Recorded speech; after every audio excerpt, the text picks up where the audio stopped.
Welcome to iPhoto 09.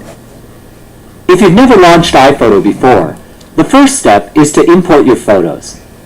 If you already have pictures on your hard drive, you can simply drag them into iPhoto and importing begins. If you have photos on a camera or memory card, just plug it into your Mac. When you do, iPhoto will recognize it and show you the photos. Here, you can name the event where the photos were taken, and you can choose to import some of the photos or bring them all in by clicking this button. Once imported, iPhoto automatically organizes your photos into events based on the date they were taken. If you move your pointer over an event tile, you can see the photos inside. This is called skimming.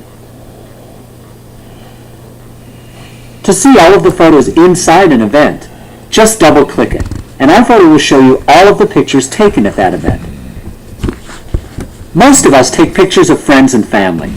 iPhoto uses face detection and recognition technology to organize photos by the people in your pictures. Here's how it works. Select a photo and click the Name button. iPhoto will have already detected the face in the photo, and you can type in a name. In this case, it's Allie. When you move to the next picture, iPhoto recognizes the same face and suggests the name.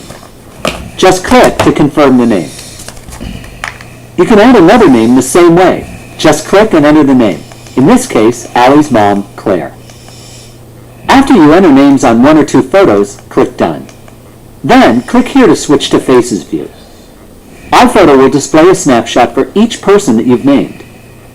When you double-click on Allie's snapshot, you'll see the photos that you've confirmed contain Allie, and others that iPhoto recognizes might contain Allie. When you click Confirm Name, you can confirm the photos that are Allie with a click. If you see a photo that isn't Allie, just double-click. Confirming photos helps iPhoto suggest more possible matches. Another way that iPhoto helps you organize your photos is with places. If your camera has a GPS feature, iPhoto will automatically determine the location from the GPS data and apply it to your photos. When you click the Info button for an event, you'll see a map of the location with pins that represent where specific photos in the event were taken. If you have photos that don't have GPS data, it's easy to add a location. Click the Info button, then click the Location field and type in a location. This will add the location to all of the photos in the event, and you'll see it on the map. You can also click Places and see pins representing the places for all of your photos that have location data. When you point to a pin, iPhoto will show you the location name for that pin. Then you can click it to see all the photos from that location. iPhoto also makes it easy to edit your photos. To edit a photo, select it and then click the Edit button. There are a variety of tools for editing and fixing photos. When you click Enhance, iPhoto will analyze your picture and make adjustments to help it look its best. Cropping a photo is easy too. Just click Crop, then drag the corners to resize. Click and drag in the center to position the image, and finally, click Apply when it's exactly the way you want it. When you're finished editing your photo, click Done. Sharing your photos couldn't be easier. The buttons at the bottom of the screen allow you to easily share your photos online with MobileMe Gallery, Facebook, and Flickr, or simply send them in an email.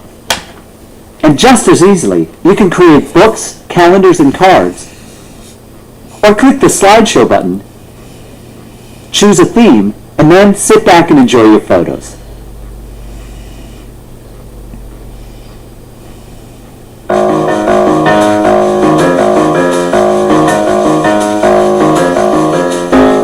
With iPhoto 09, organizing, editing, and enjoying your photos has never been easier.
Welcome to iMovie 09. This short video will show you how to import video from your camera and make your first movie. So let's get started. Once you connect your camera to your Mac, iMovie will recognize it and open an import window which will look something like this, whether it's a tape or memory-based camera. With a flash memory camera, you can easily see all the clips on it. If you only want to import some of the clips, click Manual. Then you can check or uncheck clips to import. And when you're ready to import, just click Import Checked.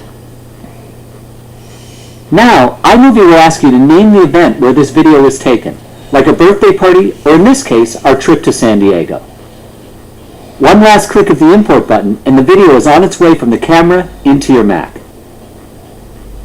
To see the video that you just imported, click the name for the event here. When you do, its video will be shown in the event browser, which is where you can see thumbnails for all the video in the event. When you move your pointer across the film strips in the browser, you'll see the video that you're pointing to in the viewer. This is called skimming.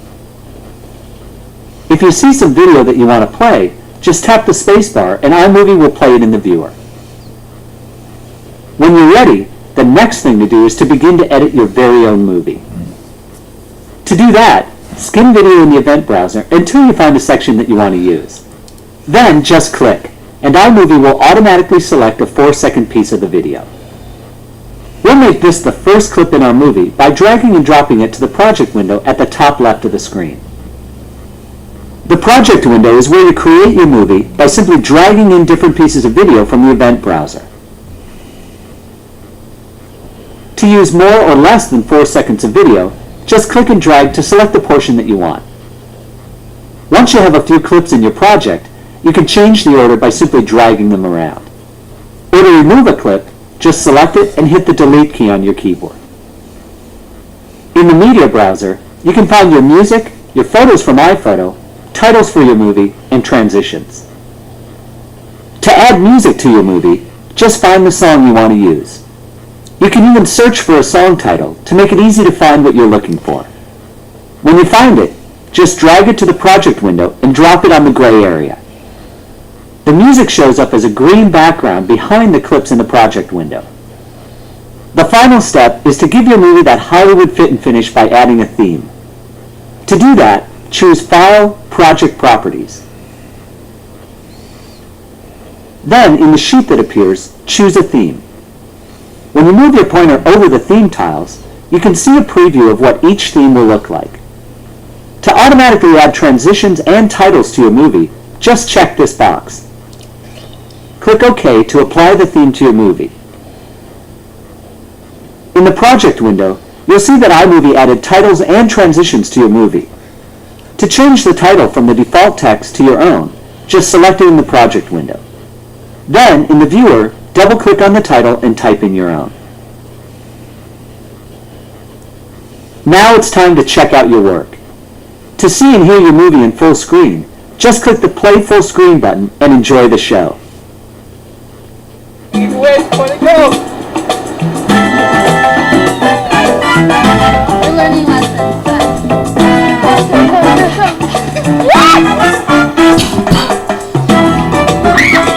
With iMovie, creating a Hollywood-style movie is quick and easy.